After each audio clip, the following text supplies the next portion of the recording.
فاتح عالم ہوتی ہے۔ نفرت سے آپ کوئی کامیابی حاصل نہیں کر سکتے۔ محبت ایک ایسی چیز کا نام ہے جو آپ کو دنیا اور آخرت کی تمام کامیابیاں دے دیتی ہے۔ مومن جو ہوتا ہے نا، مومن، اس کا خمیر ہی محبت سے بنایا گیا ہے۔ مشکات میں حدیث ہے، نبی پاک علیہ السلام نے فرمایا قال المؤمن معلف، فرمایا یہ جو مومن ہوتا ہے نا، یہ محبت والا ہوتا ہے۔ اور حضور فرمانے لگے اس بندے میں کوئی خیر ہی نہیں، اس میں کوئی بھلائی ہی نہیں جو نہ محبت کرے اور نہ اس سے محبت کی جائے۔ مومن محبت والا ہوتا ہے، الفت والا ہوتا ہے، پیار والا ہوتا ہے، پریم والا ہوتا ہے۔ وہ بندے میں بھلائی نہیں جو نہ پیار کرے اور نہ کوئی اس سے پیار کیا جائے۔ محبت کا فروغ حسن ہے دین کا۔ آپ دیکھیں نا، نبی پاک صلی اللہ علیہ وسلم نے صحابہ کے بارے میں فرمایا کہ میرے صحابہ سے اس لیے محبت کرو کہ یہ میرے صحابہ ہیں۔ اہل بیت نبوت کا معاملہ آیا تو نبی پاک صلی اللہ تعالی علیہ وسلم نے اپنے اہل بیت نبوت کو چادر کے نیچے چھپا کے اور پھر ہاتھ اٹھا کے کہا، اے اللہ، یہ میرے اہل بیت ہیں، میں ان سے محبت کرتا ہوں، تو بھی ان سے محبت فرمانا۔ آپ ذرا غور کریں کہ یہ محبت کہاں کہاں پہنچتی ہے، اللہ سے، اللہ کے رسول سے، حضور کے صحابہ سے، بات اہل بیت تک آئی تو کہا، اے اللہ، میں ان سے محبت کرتا ہوں، تو بھی ان سے محبت فرما، اور میرے مالک جو جو ان سے محبت کرے تو ان سب سے بھی محبت فرما۔ فروغ محبت، اشاعت محبت، تبلیغ محبت بڑا ضروری کام۔ لیکن نا، ایک تو یہ تھی کہ دین کے معاملے میں محبتیں جو شرعی محبتیں کہلاتی ہیں، اور ایک ہیں ہماری طبعی محبتیں۔ حضور صلی اللہ علیہ وسلم نے ہمیں حکم دیا ہے، فرمایا اپنی بیوی سے بغض نہ رکھنا۔ اس کا معنی یہ ہوا کہ کچھ لوگ ایسے ہیں جو بیوی کا بغض بھی پال لیتے ہیں۔ مقابلہ ہو رہا ہوتا ہے میاں بیوی کا، بحث ہو رہی ہوتی ہے، ایک دوسرے کے خلاف دلائل جمع ہو رہے ہوتے ہیں، ایک جنگ مچی ہوتی ہے۔ فرمایا اس سے بغض نہ رکھنا۔ کوئی عادت نہ پسند ہو تو وہ عادت دیکھ لینا جو تمہیں پسند ہے، عداوت نہ پیدا کرنا۔ ہاں، دین اظہار بیزاری کا حکم دیتا ہے، پر ان کے ساتھ جو رب رسول کے دشمن ہیں۔ باقی فروغ محبت میں اپنا کردار ادا کرو۔ دیکھیں نا، حضور صلی اللہ علیہ وسلم نے فرمایا جس نے محبت کے ساتھ ماں باپ کا چہرہ دیکھا، اللہ اسے کامل حج کا ثواب عطا کرے گا۔ لیکن حدیث میں جو حضور نے شرط لگائی، اس شرط کا خیال رکھنا ہے۔ کس طرح چہرہ دیکھنا ہے؟ فرمایا ماں باپ کا چہرہ دیکھو۔ کس طرح؟ اچھا، یہ حدیث بتاتی ہے کہ کچھ لوگ ایسے ہیں جو چہرہ دیکھتے ہیں پر محبت سے نہیں دیکھتے۔ ابا جی کی کچھ باتیں کڑوی بھی لگتی ہیں نا، تو کئی دفعہ کچھ بچے چہرہ دیکھتے ہیں پر محبت سے نہیں دیکھتے، تو حضور نے فرمایا تو محبت سے چہرہ دیکھ، تیرے رسول کا وعدہ ہے رب مقبول حج کا ثواب دے گا۔ صحابی عرض کرنے لگے، یا رسول اللہ صلی اللہ علیہ وسلم، اگر میں 2 دفعہ دیکھوں؟ تو حضور نے فرمایا 2 حج کا ثواب۔ اس نے کہا حضور میں دن میں 3 دفعہ دیکھوں؟ تو فرمایا 3 حج کا ثواب۔ اس نے چوتھی بار کی بات کی تو حضرت ابو ہریرہ فرماتے ہیں حضور نے فرمایا تو جو پوچھتا رہے گا اور میں بتاتا رہوں گا تو بات ختم نہ کریں۔ حضور حکم کریں، فرمایا تو 100 دفعہ دیکھ، اللہ 100 حج کا ثواب عطا کرے۔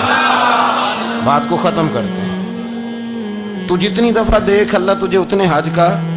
شرط یہ ہے کہ ذرا پیار سے دیکھ، ذرا محبت سے دیکھ۔ نفسیات کا ڈاکٹر بوڑھوں کو نیند کی دوائی کیوں دیتا ہے؟ وہ اس لیے دیتا ہے کہ ان کے بچے انہیں وقت نہیں دیتے۔ بچے کو بہلایا جا سکتا ہے، بوڑھے کو بہلایا نہیں جا سکتا۔ اس لیے کہ جو بوڑھا ہوتا ہے نا، اس کے پیچھے پوری ایک داستان زندگی ہوتی ہے، تاریخ ہوتی ہے۔ وہ کبھی کسی چیز کا مالک رہا ہے، سربراہ رہا ہے۔ اولڈ ہاؤس پاکستان میں تیزی سے اس لیے بن رہے ہیں کہ بچوں کی جو خاص الفت تھی نا ماں باپ سے، وہ رہی نہیں۔ ورنہ اگر ایک والد 6 بچوں کا خیال رکھ سکتا تھا تو 6 بچے مل کے ایک باپ کو بھی تو سنبھال سکتے تھے نا، ماں کا بھی خیال کر سکتے تھے نا۔ محبت کا فروغ جب ہو، آپ ماں باپ کو ٹائم دیں، ان کے پاس بیٹھیں، ان کے ساتھ تھوڑا وقت بتائیں، سارے معاملات ٹھیک ہو جائیں گے۔ ہمارے معاشرے میں نا تیزی سے نفرت کا فروغ ہوا ہے، نفرت کا فروغ۔ پتہ اسلام نے غیبت سے کیوں منع کیا ہے؟ غیبت کا معنی یہ نہیں ہے کہ کسی بندے میں کوئی عیب نہیں پایا جاتا تھا تو آپ نے وہ بیان کر دیا، یہ غیبت نہیں، یہ تو بہتان ہے۔ کسی میں کوئی عیب نہ پایا جائے تو وہ بیان کرنا وہ غیبت نہیں، وہ تو بہتان ہے۔ غیبت کی تفصیل یہ ہے، تشریح یہ ہے، غیبت کی تعریف یہ ہے کہ کسی میں کوئی عیب پایا جاتا تھا، آپ نے وہ اس کی غیر موجودگی میں ڈسکس کیا تو اس کا نام غیبت ہے۔ وہ عیب تھا، آپ سچ ہی بول رہے تھے، آپ ٹھیک کہہ رہے تھے، عیب واقعی تھا، پر اسلام اس کو پسند نہیں کرتا۔ اسلام کہتا ہے کہ اگر تو سمجھتا تھا یہ عیب ہے تو جا کے اس کی تبلیغ کر، اس کو بتا، اس کو کہہ میاں یہ غلطی چھوڑ دے، تو نے ڈسکس کیوں کیا؟ آپ کسی شخص کے پاس بیٹھیں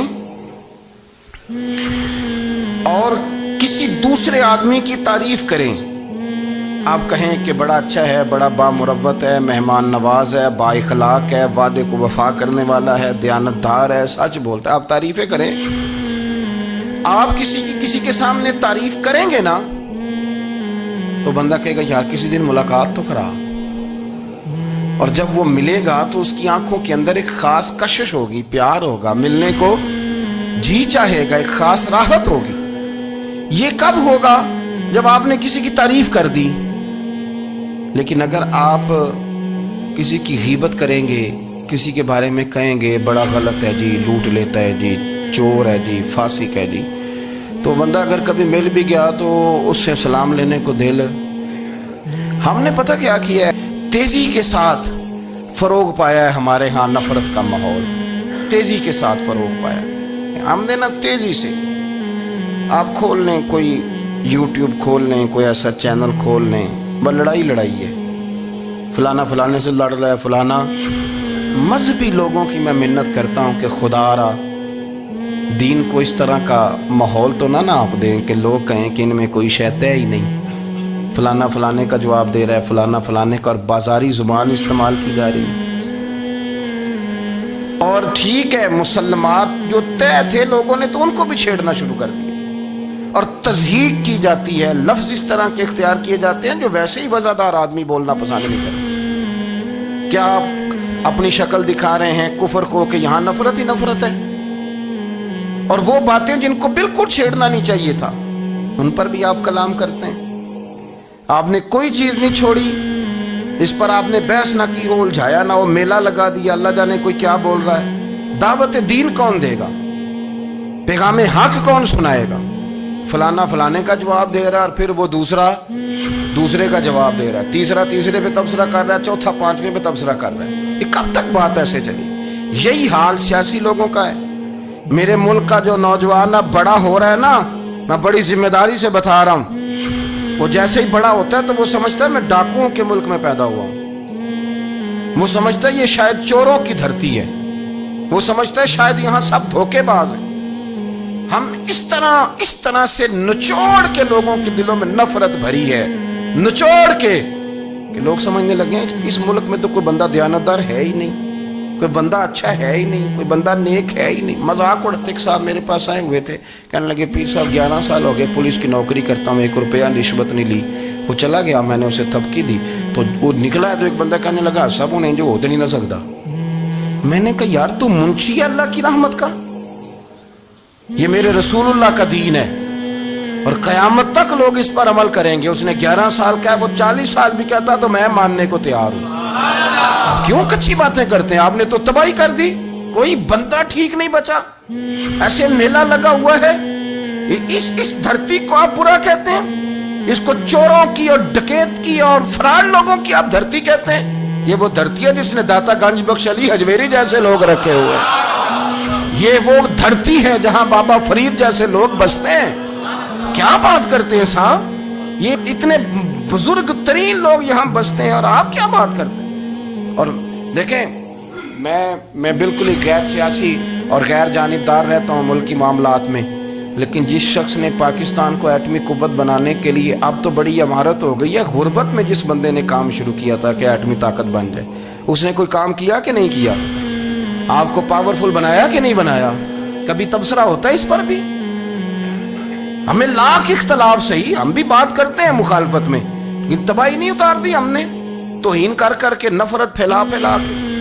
اس سے پہلے جو حکومت گئی شاید اس کا سب سے بڑا مخالف میں ہوں، لیکن ایسا نہیں ہے کہ انہوں نے کوئی کام بھی ایسا نہیں جو اچھا نہ کیا ہو، ایسا نہیں ہے۔ میں ملک بھر میں سفر کرتا رہتا ہوں، میں دیکھتا ہوں بہت ساری جگہیں ایسی ہیں، بہت سارے دیہات ایسے ہیں جس میں بڑے بڑے شاندار روڈ بنائے گئے، کام کیا گیا۔ ان کی 99 خامیاں اپنی جگہ پر، خوبی کا بھی تو ذکر کریں۔ یہی حال اس گورنمنٹ کا ہو رہا ہے، لاٹھ لے کے لوگ ہیں، یہ بھی گندا وہ بھی گندا۔ آپ کس طرح کی بات کر رہے ہیں؟ آپ نے تو ملک کو یہ نام دے دیا ہے کہ یہاں کوئی اچھا انسان بستا ہی نہیں، مولوی ہیں تو سارے برے ہیں، پیر ہیں تو سارے برے ہیں۔ کیا بات کرتے ہیں صاحب، یہ میرے رسول اللہ کی قوم ہے، یہ نبی پاک کی امت ہے، اور حضور نے فرمایا میری امت کبھی گمراہی پر جمع نہیں ہوگی۔ یہ نہیں ہو سکتا سارے لوگ ہی غلط ہو جائیں، لیکن ہم نے تباہی اتار دی۔ جس کے ہاتھ میں سپیکر آتا ہے وہ سب کی پگڑیاں اچھالنا ضروری سمجھتا ہے، جس کے ہاتھ میں قلم آتا ہے وہ کہتا ہے چونکہ میں لکھ رہا ہوں تو میں اکیلا ٹھیک ہوں، باقی سارے غلط ہیں۔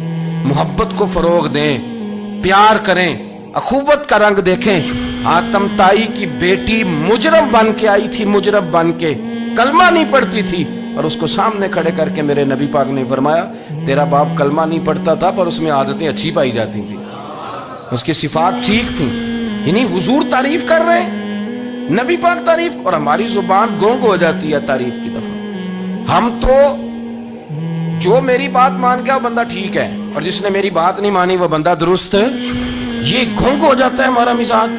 اپنی زندگی میں اچھے الفاظ ادا کریں، اولیاء اللہ کے بارے میں، ان لوگوں کے بارے میں جو مسلمہ بزرگ ہیں، ہمارے امت کے مسلمہ بزرگ ہیں، ان کے بارے میں ہم ایسی کمزور باتیں کرتے ہیں جن کا سرے سے کوئی وجود نہیں، سرے سے کوئی داستان نہیں ان لوگوں کی۔ تو یاد رکھیں میرے عزیز، میرے رسول کریم صلی اللہ تعالی علیہ وآلہ وسلم نے جو ہمیں دین دیا وہ محبت والا دین ہے، وہ پیار والا دین ہے، وہ اخوت والا دین ہے۔ اس میں پیار کریں گے، پیار آگے لے کے جائیں گے، پیار کو فروغ دیں گے۔ سنیں حدیث میرے نبی پاک علیہ السلام نے فرمایا قیامت کے دن رب کریم فرمائے گا کہاں ہیں وہ لوگ؟ منادی اعلان کرے گا میدان محشر میں، کوئی آدمی اعلان کر وہ کہاں ہیں لوگ؟ اور تو کس کو ڈھونڈ رہا ہے؟ فرمایا مجھے رب نے بھیجا ہے کہ وہ بندے ڈھونڈ کے لاؤ جو دنیا میں میری رضا کے لیے ایک دوسرے سے محبت کیا کرتے ہیں، وہ بندے ڈھونڈ کے لاؤ۔ بندے ڈھونڈے جائیں گے، یا رسول اللہ رب ان کا کیا کرے گا؟ تو نبی کریم صلی اللہ علیہ وسلم فرمانے لگے رب فرمائے گا تم دنیا میں میری رضا کے لیے ایک دوسرے سے پیار کرتے تھے، آج میرے عرش کے سائے کے علاوہ سایہ کوئی نہیں، آج میں تمہیں اپنے عرش کے سائے میں جگہ عطا کروں گا۔ میری رضا کے لیے پیار کیا تم نے، میری رضا کے لیے محبت۔ خدا را تھوڑا تھوڑا لوگوں سے پیار شروع کریں۔ آپ یقین کریں وہ پولیس والے سے آپ کہیں نا کہ تو اپنا رویہ ٹھیک کر، تو کہتے تو انہیں پتہ نہیں بندے کس طرح دا ساڑھنا سلوک کرتے ہیں۔ وہ بھی مطمئن ہے، وہ کہتا ہے اگر میں گالی گلوچ کر رہا ہوں تو میں ٹھیک کر رہا ہوں۔ وہ کہتا ہے یہ لوگ لائے کیس ہیں۔ آپ دیکھ لیں، آپ سمجھ لیں چیزوں کو۔ میں نے ڈاکٹر صاحب سے کہا کہ تھوڑی سی آپ لوگوں سے شفقت کریں، غریب لوگ آتے ہیں تو کہتے ہیں مفت دوائی دیں تو یہ بیچ دیتے ہیں جا کے۔ ہر شخص نے ایک دوسرے کے خلاف کہانی بنا لی، نفرت کے لیے کوئی نہ کوئی پلان کر لیا، ہمیں باتیں مل گئیں، ہم نے داستان سرائی کر لی، ہم نے اپنے ذہن کو اکٹھا کر لیا۔ مجھے بتلاؤ نا یار، اگر رسول کریم صلی اللہ علیہ وسلم اور باقی انبیاء بھی قوموں کے بارے میں یہ سوچتے کہ یہ بڑے ظالم ہیں، یہ بڑے چور ہیں، یہ بڑے ڈکیت ہیں، یہ بڑے غاصب ہیں، یہ کافر ہیں، منافق ہیں، تو بھلا ہو سکتا تھا، لوگوں کا فائدہ ہو سکتا تھا۔ وہ لوگ بڑے بڑے سخت گیر تھے، پر محبوب نے فرمایا وہ جو کریں گے وہ ان کا انداز ہے، اور ہم جو کریں گے وہ ہمارے رب نے ہمارے ذمے لگا کے بھیجا ہے۔ اپنی زندگی میں تلاش کریں اور پیار کریں اور اچھے لفظوں سے لوگوں کو یاد کریں اور خوبصورت لہجہ اختیار کریں اور ٹھنڈی اور اچھی باتیں کرنے کی کوشش کریں، اللہ کی رضا کے لیے، اللہ کی رضا کے لیے، اللہ کے بندوں سے پیار۔ یارو دیکھو، عورت ہو طوائف، زندگی ساری بیت جائے گناہوں میں، لیکن میرے نبی پاک فرماتے ہیں وہ رب کی رضا کے لیے کتے سے بھی پیار کر لے تو رب اسے جنت عطا کر دیتا ہے۔ تو کتے کو پانی پلا گئی، پر پلا گئی نا اللہ کی رضا کے لیے، اسے کوئی فائدہ تو نہیں تھا نا، وہ اللہ کی رضا کے لیے پلا گئی، تو رب کریم نے اس کے سارے گناہوں کو، کسی سے پیار تو کرے، خدا را کسی سے پیار تو کریں۔ اس سال میرے گاؤں کے میلے کی بھیڑ میں جو گم ہوا وہ ایک بھکارن کا لال تھا۔ اس غریب کو تلاش تھی متاع خلوص کی، اور مخلوق چپ رہی کہ یہ مشکل سوال تھا۔ یار کوئی شخص ایسا بچا ہی نہیں جس سے لوگ امید کریں، توقع کریں کہ مجھے یہ اپنا کندھا دے گا، میں سر رکھ کے رو لوں گا۔ کوئی ایک ایسا شخص ملا ہی نہیں جس کے بارے میں لوگ کہیں کہ بڑا مخلص ہے یار۔ اتنی بڑی میرے محبوب کی امت، ہر حکومت غلط، ہر شخص غلط، ہر بندہ برا، ہر جماعت بری، اللہ کی رضا کے لیے کچھ لوگوں کے لیے فروغ محبت کا بھی فریضہ سر انجام دیں۔ کیسے لوگوں کو یہ بات سمجھائی جائے؟ حضرت ابو ادریس خولانی رضی اللہ تعالیٰ عنہ تابعی ہیں۔ حافظ منذری نے الترغیب و ترہیب میں لکھا ہے، فرماتے ہیں کہ حضرت ابو ادریس خولانی کہ میں دمشق کی جامع مسجد میں گیا تو میں نے ایک چمکدار چہرے والا، سیاہ داڑھی والا، چمکتے دانتوں والا خوبصورت نوجوان نبی پاک کی حدیثیں بیان کرتا دیکھا۔ اس کے چاروں جانب حضور کے غلام بیٹھے تھے۔ میں نے ایک شخص سے کہا یار بڑا حسین چہرہ ہے، بڑا ہی خوبصورت انداز ہے، کون ہے بندہ؟ انہوں نے کہا آپ نہیں جانتے، یہ صحابی رسول حضرت معاذ ابن جبل ہے رضی اللہ تعالی عنہ۔ حضرت معاذ ابن جبل کا انتقال بھی کوئی 40 سال کی عمر سے پہلے ہو گیا تھا، لیکن ان پر حضور کا اعتماد اتنا تھا کہ حضور نے اپنی حیات ظاہرہ میں گورنر بنایا ہی نہیں سنے۔ چمکدار دانت، حدیثیں بیان کر رہے ہیں۔ حضرت ابو ادریس خولانی رضی اللہ تعالیٰ عنہ کہتے ہیں رش بڑا تھا، میرے دل میں خواہش ہوئی کہ آج تو لوگ زیادہ ہیں، کل آؤں گا، ملاقات کروں گا۔ کہتے ہیں اگلے دن میں اپنی طرف سے سب سے پہلے گیا، پر حضرت معاذ ابن جبل تو مجھ سے پہلے مسجد میں موجود تھے اور وہ نفل پڑھ رہے تھے، اللہ اللہ کر رہے تھے۔ تو میں نے ان کے ساتھ سلام لی، فرمانے لگے کیسے آئے ہو؟ تو میں نے کہا حضور کل آپ کو دیکھا ہے، آپ کی باتیں سنی ہیں، تو گویا آپ کا تو چہرہ ساری رات میری آنکھوں کے سامنے رہا، تو میں تو سویرے زیارت کی غرض سے حاضر ہوا ہوں۔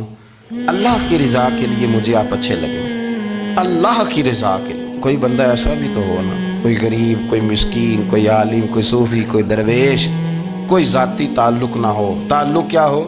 اللہ کی رضا۔ آپ مجھے اچھے لگے۔ حضرت سیدنا معاذ ابن جبل فرمانے لگے واقعی ایسا ہی ہے؟ عرض کی حضور بالکل ایسا ہی ہے۔ تو فرماتے میں نے چادر لی ہوئی تھی، حضرت معاذ ابن جبل نے میری چادر کو پکڑ کے کھینچا، فرمایا پکی بات کر یار۔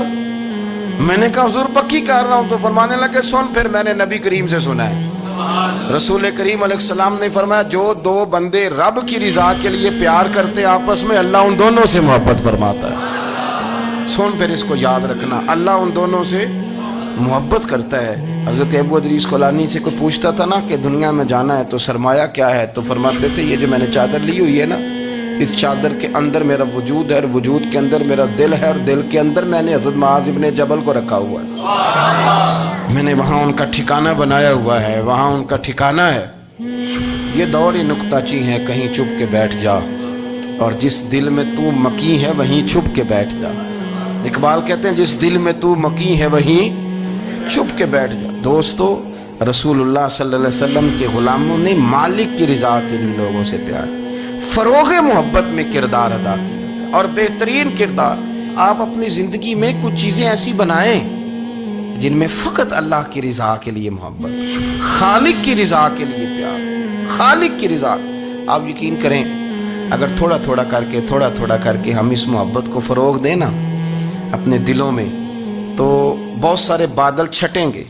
ہم نے نا وہ تیزی سے دولت کو، لالچ کو، میں اکثر کہتا ہوں کہ میاں بیوی کا جو رشتہ ہوتا ہے نا، اس کو اللہ پاک نے نا قرآن پاک میں اپنی نشانیوں میں سے ایک نشانی قرار دیا ہے۔ ان دونوں کی وجہ سے گھر چلنا ہے، بچوں کی پرورش ہونی ہے، نظام زندگی۔ آپ گھر سکون کے لیے جاتے ہیں، اطمینان کے لیے۔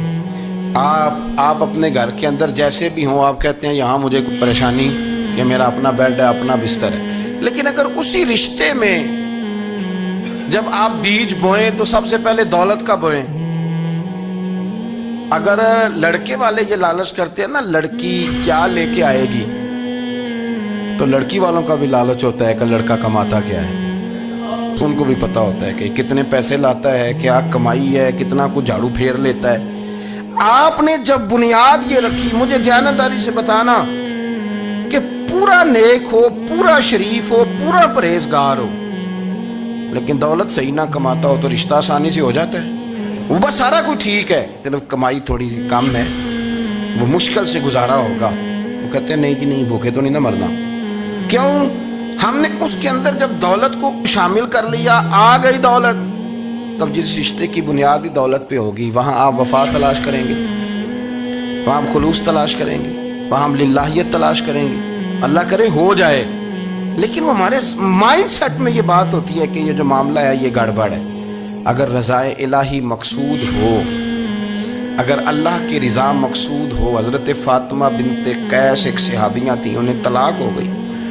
ان کے لیے دو رشتے آئے, ایک حضرت عبد الرحمن ابن عوف کا مالدار ترین آدمی تھے, اور ایک حضور کے غلام تھے, وہ بڑے غریب تھے, مسکین تھے. ان کے والدین کی خواہش تھی کہ عبد الرحمن ابن عوف سے شادی ہو جائے, وہ بھی تو بڑے نیک ہیں, پارسا ہیں, عشرہ مبشرہ ہیں. حضرت فاطمہ بنت قیس نے کسی بندے کی ڈیوٹی لگائی, کہنے لگی پتہ کرو نبی پاک کی رضا کیا ہے, حضور کی رضا کدھر ہے. تو پتہ چلا حضور کی خواہش غریب کی طرف ہے. تو وہ خاتون اپنے ماں باپ کو کہنے لگی میرا نا اس غریب سے رشتہ کرا دو. ہم نے کہا پتر, بیٹیوں کے بارے میں ماں باپ بڑے احساس ہوتے ہیں. ہم چاہتے ہیں کہ عبد الرحمن ابن عوف مالدار ہے تو وہ بھی تو نیک ہے نا, حضور نے دنیا میں جنت کی بشارت دی, اور ان کا بڑا اعزاز ہے, حضور نے ان کے پیچھے نماز پڑھی, بڑا مرتبہ بڑا مقام والا صحابی ہے. وہ تو غریب آدمی ہے, اور پھر حضور نے حکم تو نہیں نہ دیا, خواہش کا اظہار کیا ہے. اس بی بی کے جملے بڑے شاندار ہیں. کہنے لگی آپ مجھے اللہ کی رضا کے لیے نا میرے نبی کے حوالے کر دیں, مجھے امید ہے اللہ رسول مجھے کبھی ضائع نہیں فرمائیں گے, مجھے حوالے کریں رسول کائنات. چھوڑیں کو ضروری ہے دنیا داری ہر طرف دیکھنا, کہیں کوئی کام ایسا بھی تو ہو نا جو محبت کے زور پہ ہو, جو محبت کے لیے ہو. کوئی ہمارے پاس بڑے سارے لوگ آتے ہیں, بڑے سارے لوگ آتے ہیں, اور ہم اس قابل بھی نہیں جتنے لوگ آ جاتے ہیں. میں صحیح کہہ رہا ہوں, بالکل کوئی حیثیت نہیں, 1% بھی. جب پلٹ کے دیکھتے ہیں تو شرم آتی ہے کہ یار اتنی دور سے بندہ چل کے آ گیا, اس کو کیسے سمجھائیں, کس طرح کر کے. تو ایک آدھ دن پہلے ایک بزرگ آ گئے, اور وہ اچھے صاف ستھرا ان کا مزاج تھا, بڑے شاندار. تو میں زیارت کے لیے ہوں, تو میں نے کہا زیارت شیارت والا تو کھاتا کوئی نہیں, چلو آپ آ گئے ہیں تو کوئی حکم کریں. تو کہنے لگے کوئی حکم نہیں, میں اللہ کی رضا کے لیے آیا ہوں. یہ کوئی تقریر نہیں تھی, کوئی خطبہ نہیں تھا, نہ ان کے سامنے سپیکر تھا,